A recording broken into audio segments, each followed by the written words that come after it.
નમસ્કાર વિદ્યાર્થી મિત્રો, હું ચૌહાણી સીતા આપ સૌ વિદ્યાર્થી મિત્રોનું હાર્દિક સ્વાગત કરું છું. આજે આપણે ધોરણ 12 વિષય અર્થશાસ્ત્ર પ્રકરણ 5 ગરીબી વિશે અભ્યાસ કરીશું.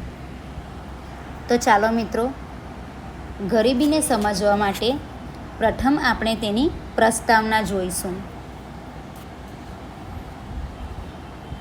તો પ્રસ્તાવના: ગરીબી અર્થતંત્રમાં પ્રવર્તતી એવી પરિસ્થિતિ છે જેમાં સમાજનો એક વર્ગ પોતાની પાયાની લઘુત્તમ જરૂરિયાતો પણ સંતોષી શકતો નથી. મિત્રો, આપણે જોઈએ છીએ કે આપણા દેશમાં ગરીબીનું પ્રમાણ એટલું બધું વધી રહ્યું છે કે જેના કારણે દેશનો અમુક ભાગ કે સમાજનો અમુક વર્ગ જે પોતાની પાયાની લઘુત્તમ જરૂરિયાતો પણ સંતોષી શકતો નથી. આપણે જોઈએ છીએ કે આપણું પાયાની લઘુત્તમ જરૂરિયાતો કઈ કઈ છે? તો કે ખોરાક, રહેઠાણ અને કપડાં એ આપણા માટે ખૂબ જ જરૂરી છે. પરંતુ અમુક વર્ગ એવો હોય છે કે જેની પાસે આ ત્રણેય વસ્તુ હોતી નથી. મોટાભાગના વિકાસમાન દેશો કે જ્યાં માથાદીઠ આવકનું નીચું પ્રમાણ, આવકની અસમાન વહેંચણી જોવા મળે છે, ત્યાં વસ્તીનો મોટો ભાગ કે જે ગરીબ છે તે સારું જીવન જીવવા પાયાની લઘુત્તમ જરૂરિયાતો જેવી કે પૂરતો પોષક આહાર, કપડાં, સારું રહેઠાણ પણ પ્રાપ્ત કરી શકતા નથી. મિત્રો, આપણે જોઈએ છીએ કે આપણા દેશમાં સમાજમાં અમુક વર્ગ એવા હોય છે કે જેઓની પાસે પૂરતો આહાર એટલે કે પૂરતો પોષક આહાર પણ મળી શકતો નથી. આપણે જોઈએ છીએ કે જે રસ્તા પર જોવા મળતા ભિખારીઓ અને જે મજૂર વર્ગ હોય છે, જેમાંથી અમુક વર્ગ એટલા બધા નબળા હોય છે કે તેઓને 2 ટાઈમનો પૂરતો ખોરાક પણ મળતો નથી. આપણે મજૂર વર્ગને પણ જોઈએ છીએ તો તેઓ શું કરે છે કે જે રોટલા અને કાંદા ક્યાં તો રોટલા અને મરચાં ખાઈને બેસી રહે છે. આ એક પૂરતો પોષક આહાર કહેવામાં આવતો નથી. પછી બીજું જોઈએ આપણી જરૂરિયાત કે કપડાં. આપણે જોઈએ છીએ કે આપણે અત્યારે હાલમાં કેવા કપડાં પહેરીએ છીએ, અને જે ગરીબ વર્ગ હોય છે કે જેઓની સ્થિતિ ખૂબ જ નબળી હોય છે, તેઓ પાસે શરીર પર ઢાંકવા માટેના પૂરતા કપડાં પણ હોતા નથી. અને ત્યારબાદ આવે છે સારું રહેઠાણ. તો જેની પાસે ખોરાકના પણ કોઈ ઠેકાણા હોતા નથી અને કપડાના પણ ઠેકાણા નથી હોતા, તો તેવા વ્યક્તિ પાસે રહેઠાણ કઈ રીતે શક્ય બને? આપણે જોઈએ છીએ કે અમુક લોકો એવા હોય છે કે આખો દિવસ રખડપટ્ટી કરી એટલે કે આમ તેમ રખડીને ત્યારબાદ તેઓ શું કરે છે કે તેને જ્યાં અનુકૂળ જગ્યા લાગે ત્યાં તે સૂઈ જાય છે. આપણે રાતના ટાઈમે બહાર નીકળીએ તો આપણે જોઈએ છીએ કે અમુક ગરીબ લોકો જે રસ્તા પર ગમે ત્યાં ફૂટપાથ પર સૂતેલા હોય, કે કેટલાક ગરીબો એવા પણ હોય છે કે એક ચોક્કસ ઝાડવા નીચે કોઈ સ્થળ બનાવીને પોતાનું સુરક્ષિત સ્થળ બનાવીને ત્યાં પણ રહેતા હોય છે. ક્યાં તો અમુક લોકો મંદિર પાસે રહેતા હોય છે. આવી રીતે આપણને ઘણા બધા લોકો એવા જોવા મળે છે કે તેઓનું રહેઠાણ નિશ્ચિત હોતું નથી અને તેઓ ભટકતી રીતે તે લોકોને જ્યાં સલામતી લાગે એ જગ્યા પર થોડો ટાઈમ પૂરતું પોતાનો વસવાટ રાખી દે છે. તો બીજી તરફ ધનિક વર્ગ એટલે કે સાધન સંપન્ન વર્ગ ઊંચી આવક સાથે ઊંચું જીવન ધોરણ જીવતા હોય છે. આપણે જોઈએ છીએ કે જે ધનિક વર્ગ હોય છે તેઓ પાસે પૈસાની કોઈ જ કમી નથી હોતી અને તે લોકોની પાસે સાધન સંપન્ન એટલે કે આપણે જોઈએ છીએ કે આપણી મોજ શોખની વસ્તુ એટલી બધી છે કે જેમાં આપણે આપણો પૈસો એટલો બધો વેડફીએ છીએ કે જેની સામે આપણે કોઈ વિચાર જ નથી કરી શકતા. આપણે ધનિક વર્ગ જોઈએ અને એક બાજુ ગરીબ વર્ગ જોઈએ તો ધનિક વર્ગ પાસે એટલી બધી સંપત્તિ હોય છે કે તેનો કઈ રીતે યોગ્ય ઉપયોગ કરવો તેનું તેઓને જ્ઞાન હોતું નથી. અને બીજી તરફ જે ગરીબ વર્ગ હોય છે તેઓની પાસે પૈસા નથી હોતા અને જેને કારણે તેઓ પોતાની જરૂરિયાતોને સંતોષી શકતા નથી. અર્થતંત્રમાં જોવા મળતી આ આર્થિક અસમાનતાને કારણે સમાજમાં અસંતોષ, અશાંતિ, ઈર્ષ્યાભાવ તેમજ વર્ગ વિગ્રહ જેવી પરિસ્થિતિ જોવા મળે છે. આપણે જોઈએ છીએ કે અર્થતંત્રમાં જોવા મળતી આ બધી આર્થિક અસમાનતાને કારણે સમાજમાં અસંતોષ, ત્યારબાદ અશાંતિ અને ઈર્ષ્યાભાવ જેવી જેવી પરિસ્થિતિ આપણને જોવા મળે છે. એક વ્યક્તિ પાસે આટલી મોંઘી ગાડી હોય તો મારી પાસે કેમ ન આવે, તેવી ઈર્ષ્યા આપણે કરતા હોઈએ છીએ. આ વ્યક્તિ પાસે આ છે તો મારી પાસે આ વસ્તુ કેમ ન હોય, આપણે પણ એ લેવાનો પ્રયત્ન કરીએ છીએ અને એના લીધે આપણે શું કરીએ છીએ કે ગમે તેમ આપણી આવકને આપણે વેડફીએ છીએ. માનવ વિકાસ અહેવાલ 1997 મુજબ આર્થિક વિકાસ તે સાધન છે અને માનવ વિકાસ તે ધ્યેય છે.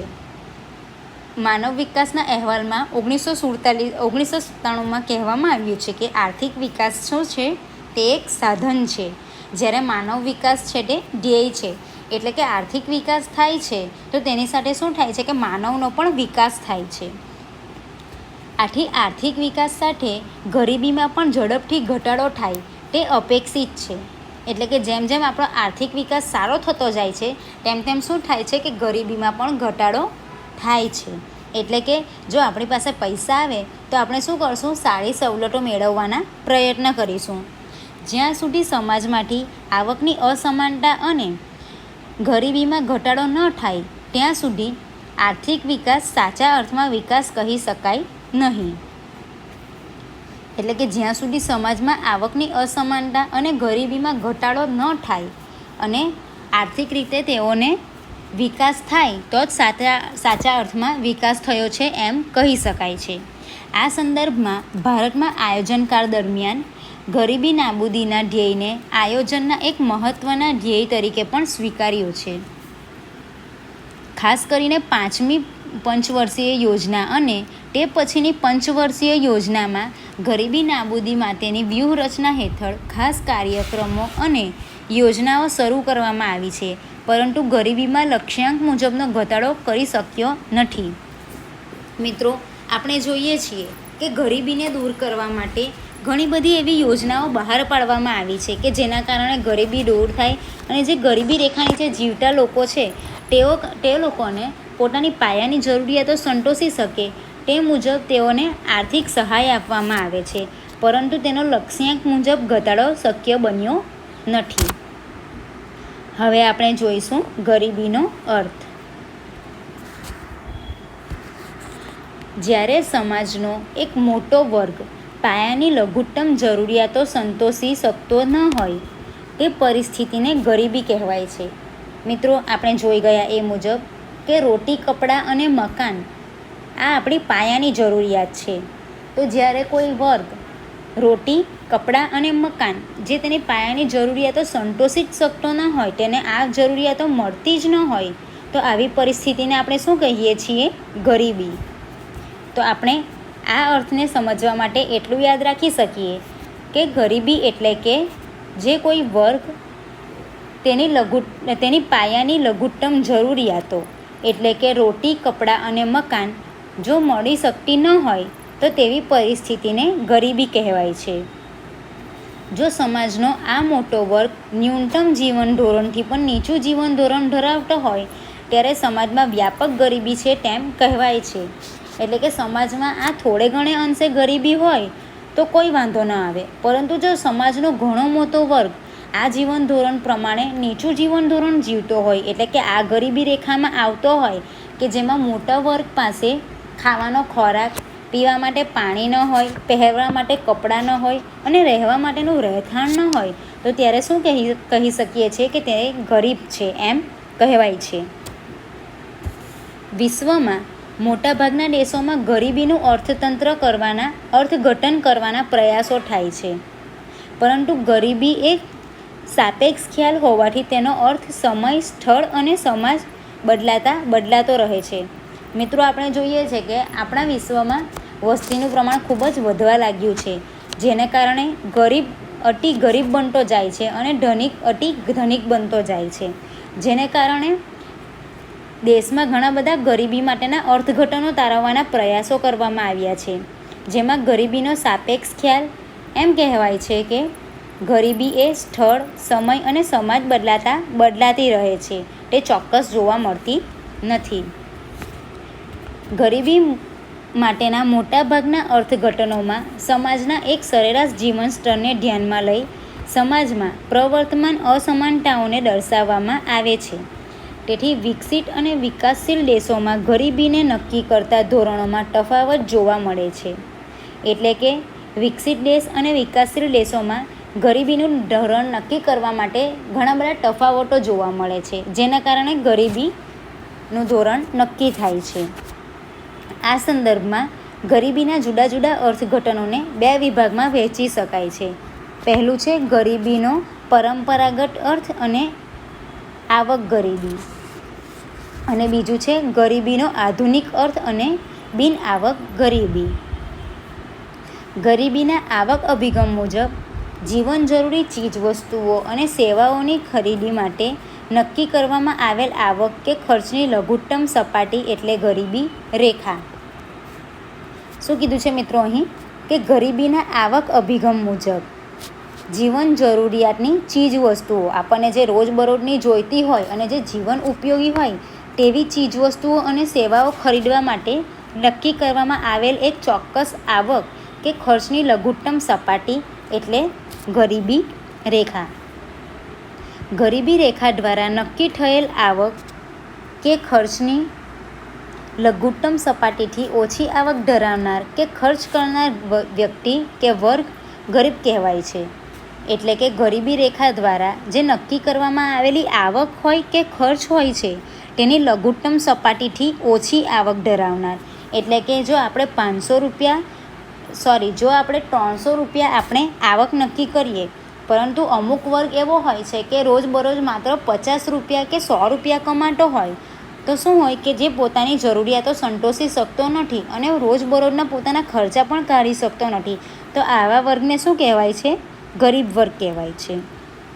આમ આ અર્થઘટન અનુસાર ગરીબી એક અભાવની સ્થિતિ છે. ભારતમાં ગરીબી રેખા માટે જરૂરી ચોક્કસ ન્યૂનતમ કેલરી પ્રાપ્ત કરવા માટે ખોરાક પાછળ થતા લઘુત્તમ વપરાશી ખર્ચને ધ્યાનમાં લેવાય છે. પરંતુ આ પદ્ધતિથી નક્કી થતી ગરીબી રેખાની મર્યાદા એ છે કે ફક્ત અપૂરતા ખોરાકની કે ભૂખમરાની સ્થિતિને દર્શાવે છે. એટલે મિત્રો અહીં ગરીબી રેખાની જે વાત કરવામાં આવી છે તેમાં તેની મર્યાદા શું કહેવામાં આવી છે કે ફક્ત અપૂરતો ખોરાક અને ભૂખમરાની સ્થિતિ જ ગરીબી દર્શાવે છે એવું ધ્યાનમાં લેવામાં આવે છે. ગરીબી ફક્ત ભૂખમરાની સ્થિતિ નથી.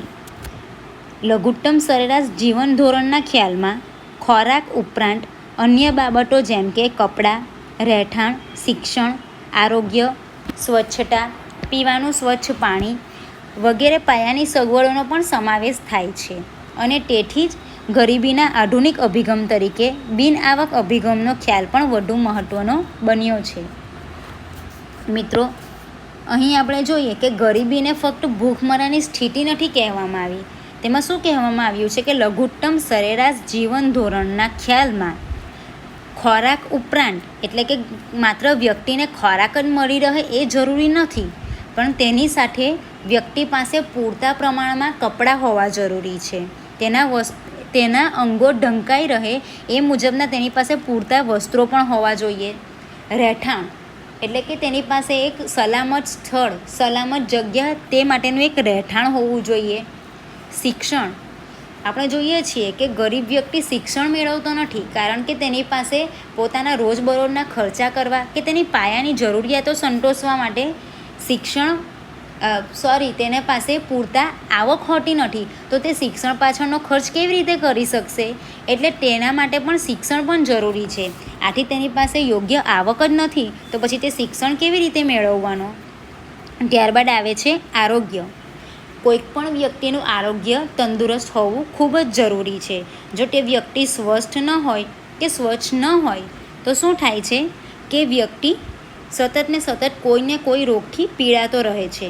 વ્યક્તિમાં સ્વચ્છતા પણ હોવી જરૂરી છે, એટલે કે તે રોજનું નહાવું જોઈએ, વ્યવસ્થિત ધોયેલા કપડાં પહેરવા જોઈએ, યોગ્ય પોષણક્ષમ આહાર લેવો જોઈએ. ત્યારબાદ આવે છે પીવાનું સ્વચ્છ પાણી. આપણે જોઈએ છીએ કે જે ગરીબ હોય છે તેને પીવાનું સ્વચ્છ પાણી પણ નથી મળતું, કારણ કે તેઓનો વસવાટ એક જગ્યાએ સ્થિર હોતો નથી. તેઓને જ્યાં સલામત સ્થળ લાગે ત્યાં તેઓ પોતાનું રહેઠાણ બનાવી લેતા હોય છે.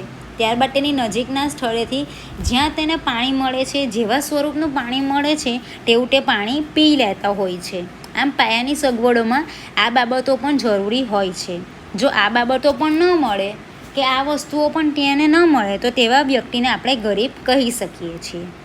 અને તેથી જ ગરીબીના આધુનિક અભિગમ તરીકે બિન આવક ગરીબીનો ખ્યાલ વધુ મહત્ત્વનો બન્યો છે. આધુનિક અર્થશાસ્ત્રીઓના મતે આવક ગરીબી અને ગરીબીનું એક મહત્ત્વનું પાસું છે. એટલે કે જો વ્યક્તિને આવક વ્યવસ્થિત જો મળી રહે તો તેનું ગરીબીનું કારણ હોતું નથી. એટલે વ્યક્તિ પાસે જો યોગ્ય પ્રમાણમાં આવક મળી રહે તો તે તેની જીવન જરૂરિયાતની વસ્તુઓ તે આવકમાંથી ખરીદી શકે છે. પરંતુ તે માનવ જીવનના એક નાના હિસ્સાનો જ ખ્યાલ આપે છે. કાર્ય કરવાની તથા પસંદગી માટેની જે સ્વતંત્રતા ધનિકો પાસે ઉપલબ્ધ હોય છે તે ગરીબોને ક્યારેય હોતી નથી. આપણે જોઈએ છીએ કે આપણી પાસે પૈસા ન હોય તો આપણે શું કરીએ છીએ કે પોતાની મરજી પ્રમાણેનું જીવન નથી જીવી શકતા અને પોતાની મરજી પ્રમાણેની અને પોતાની મોજશોખની વસ્તુઓ આપણે ખરીદી શકતા નથી. જ્યારે આપણે ધનિકોને જોઈએ છીએ કે તેઓ પૈસાને સ્વતંત્ર રીતે ખર્ચી શકે છે અને તેનો યોગ્ય રીતે તેઓ ઉપયોગ કરી શકતા નથી. તે લોકોને જેમ મન ફાવે તેમ પોતાનો પૈસો ત્યાં વેડફે છે. જ્યારે ગરીબ શું હોય છે કે તેની પાસે કોઈ પ્રકારની આવક જ નથી હોતી તો તે કેવી રીતે ખર્ચ કરવાનો? આ સંદર્ભમાં ગરીબીનો પૂરો ખ્યાલ મેળવવા ફક્ત આવકના સંદર્ભમાં જ વંચિતતાનો વિચાર ન કરતા તે સિવાયના માનવ જીવનના વિકાસ માટે જરૂરી બાબતો જેવી કે જ્ઞાન, લાંબુ અને સ્વસ્થ જીવન, સારું જીવન ધોરણ, વ્યક્તિ સ્વાતંત્ર્ય, તકોની ઉપલબ્ધતા અને પસંદગીઓ તથા સ્વાભિમાન સાથે ગૌરવપૂર્ણ જીવનનો પણ વિચાર થવો જોઈએ. મિત્રો, આ બધી જે આપણે વાત કરી, જ્ઞાન, લાંબુ સ્વસ્થ અને સ્વસ્થ જીવન, સારું જીવન ધોરણ, વ્યક્તિને સ્વાતંત્ર્યતા, તકોની ઉપલબ્ધતા અને પસંદગીઓ તથા સ્વાભિમાન, આ બધું ધનિક વર્ગ પાસે મળી રહે છે, પરંતુ ગરીબ વર્ગને આ બધું મળતું નથી. ગરીબ વર્ગની પાસે આવકનો અભાવ હોવાને કારણે તે યોગ્ય જ્ઞાન પ્રાપ્ત કરી શકતો નથી. તેની પાસે પૈસા ન હોવાથી તે યોગ્ય ખોરાક નથી મેળવતો, જેના કારણે તે લાંબુ અને સ્વસ્થ જીવન પણ જીવી શકતો નથી. તેનું સારું જીવન ધોરણ પણ શક્ય બનતું નથી. એ વ્યક્તિ સ્વતંત્ર પણ હોતી નથી. આવી વ્યક્તિઓ પાસેની તકોની ઉપલબ્ધતા અને પસંદગીઓ પણ હોતી નથી, કારણ કે તેને આવકની મર્યાદા નડી જાય છે, જેને કારણે આ બધી તકની ઉપલબ્ધતા અને પસંદગીઓ તેને મળતી નથી. તેને સ્વાભિમાન પણ મળતું નથી અને તે ગૌરવપૂર્ણ જીવન પણ જીવી શકતો નથી. તે સતત પોતાના આવકને ધ્યાનમાં રાખીને જ પોતાનું જીવન ધોરણ જીવતો હોય છે અને ગૌરવપૂર્ણ જીવન તો તેને ધ્યાનમાં હોતું જ નથી. સંયુક્ત રાષ્ટ્ર વિકાસ કાર્યક્રમ UNDPના માનવ વિકાસ અહેવાલમાં માનવ વિકાસ આંક એટલે કે HDI અને માનવ ગરીબી આંક HPIની ગણતરીમાં મુખ્ય 3 બાબતો એટલે કે જ્ઞાન, આરોગ્ય અને સારા જીવન ધોરણનો સમાવેશ કરવામાં આવ્યો છે. જેમાં જ્ઞાન માટે સાક્ષરતા અને નોંધણીનો દર, આરોગ્ય માટે જન્મ સમયે અપેક્ષિત આયુષ્ય અને સારા જીવન ધોરણ માટે માથાદીઠ કુલ ગૃહ ઉત્પાદનનો સમાવેશ કરવામાં આવ્યો છે. મિત્રો, આપણે જોઈએ કે આપણે કોઈ એક સારું જીવન ધોરણ જીવવું હોય તો આપણી પાસે યોગ્ય આવક હોય તો તેના માટે શું હોય છે કે જ્ઞાન જરૂરી બને છે. જો વ્યક્તિમાં જ્ઞાન હોય તો તે પોતાની આવડત અને કૌશલ્ય પ્રમાણે કાર્ય કરીને યોગ્ય આવક પ્રાપ્ત કરી શકે છે. જો તેનું આરોગ્ય સારું હોય તો શું થાય છે કે તે તેનું લાંબુ જીવન ધોરણ જીવી શકે છે. અને જો તેનું આરોગ્ય સારું ન હોય તો શું થાય છે કે સતત માંદગીમાં તેના બધા જ ખર્ચા ચાલ્યા જાય છે. આમ સારું જીવન ધોરણ અને માથાદીઠ કુલ ગૃહ ઉત્પાદનનો સમાવેશ પણ કરવામાં આવ્યો છે. હવે આપણે જોઈશું ગરીબીનું સ્વરૂપ. ગરીબીના ખ્યાલને વધુ સારી રીતે સમજવા અર્થશાસ્ત્રીઓ ગરીબીને તેના સ્વરૂપના આધારે 2 વિભાગમાં વિભાજિત કરે છે. જેમાં પહેલું છે નિરપેક્ષ ગરીબી અને બીજું છે સાપેક્ષ ગરીબી. આજે આપણે નિરપેક્ષ ગરીબી વિશેની ચર્ચા કરીશું. નિરપેક્ષ ગરીબીમાં પણ તેનો એક પેટા પ્રકાર આપવામાં આવેલો છે કે નિરપેક્ષ ગરીબીમાં તેનો પેટા પ્રકાર છે ગરીબી રેખા. તો આજે આપણે નિરપેક્ષ ગરીબી અને ગરીબી રેખા વિશે ચર્ચા કરીશું.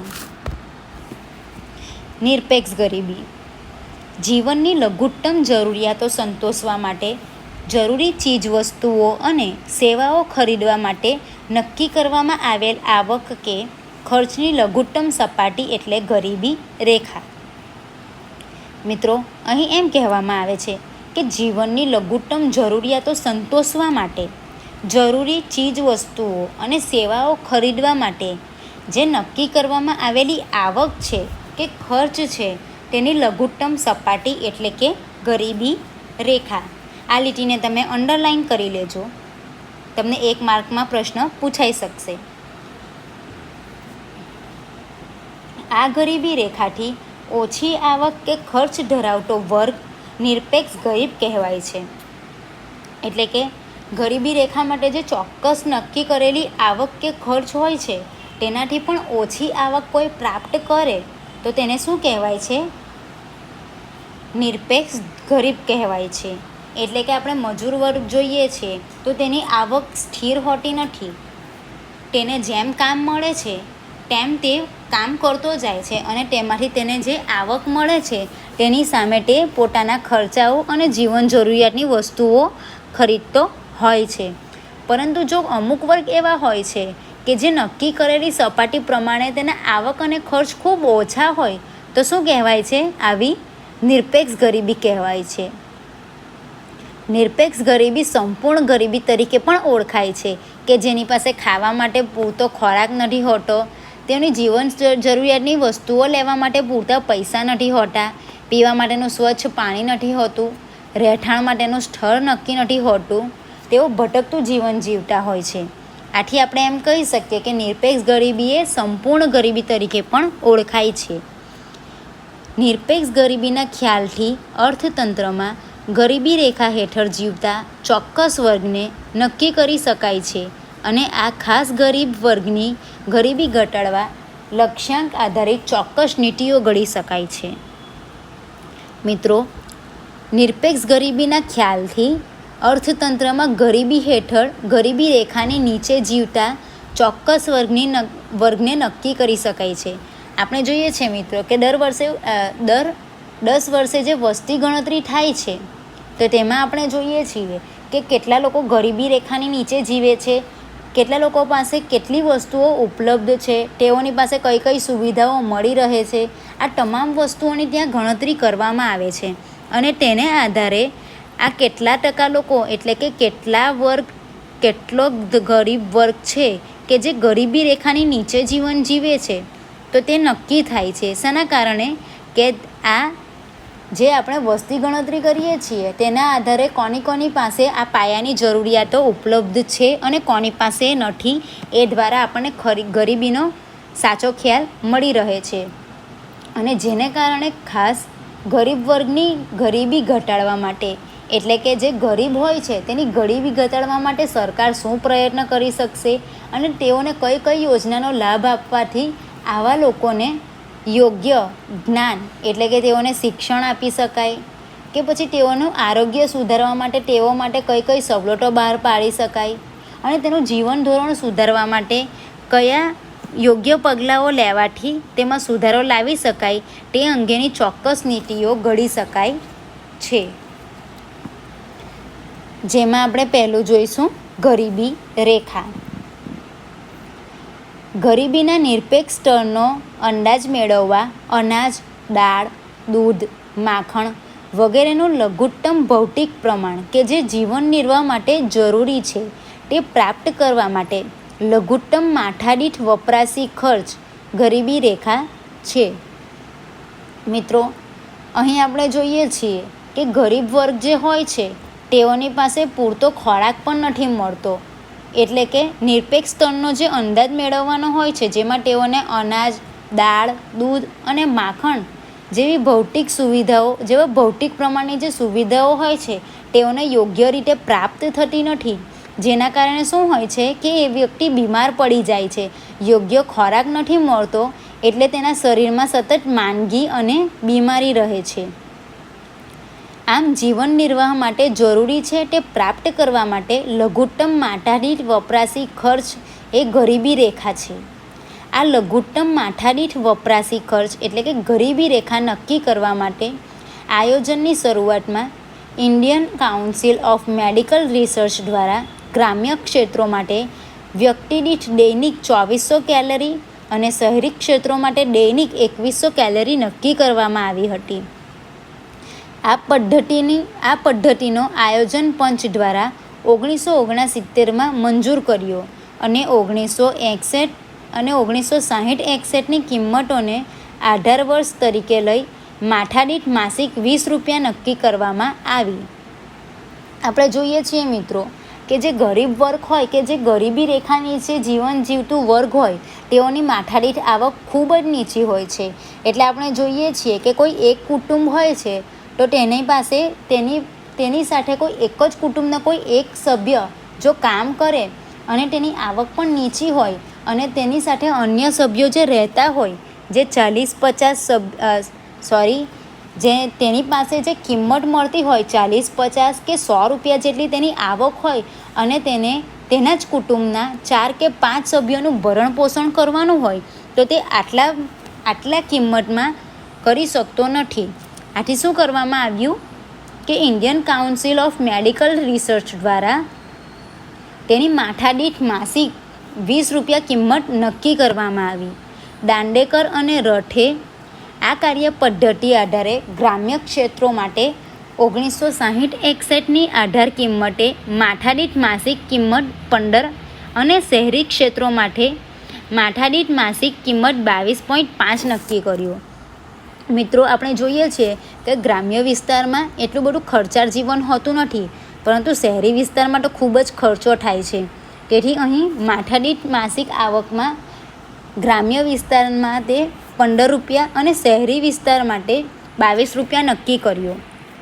ત્યારબાદ આયોજન પંચ દ્વારા પ્રોફેસર ડી.ટી. લાકડાવાલાની અધ્યક્ષતા હેઠળ નક્કી કરાયેલ તજજ્ઞ જૂથે વર્ષ 1993 માટે 1973-74ની આધાર કિંમતે ગ્રામીણ ક્ષેત્રો માટે માથાદીઠ માસિક કિંમત ₹50 અને શહેરી ક્ષેત્રો માટે માથાદીઠ માસિક કિંમત 57 વપરાશી ખર્ચનો અંદાજ મૂક્યો છે. તો મિત્રો આજે આપણે ગરીબીના સ્વરૂપમાં નિરપેક્ષ ગરીબીનો ખ્યાલ મેળવ્યો અને નિરપેક્ષ ગરીબીની અંદર તેનો પેટા પ્રકારમાં ગરીબી રેખા વિશે ચર્ચા કરી. તો હવે પછીના ભાગમાં આપણે આગળની ચર્ચાને વધારીશું. આજના આ ભાગમાં જોડાવા બદલ આપ સૌ મિત્રોનો આભાર.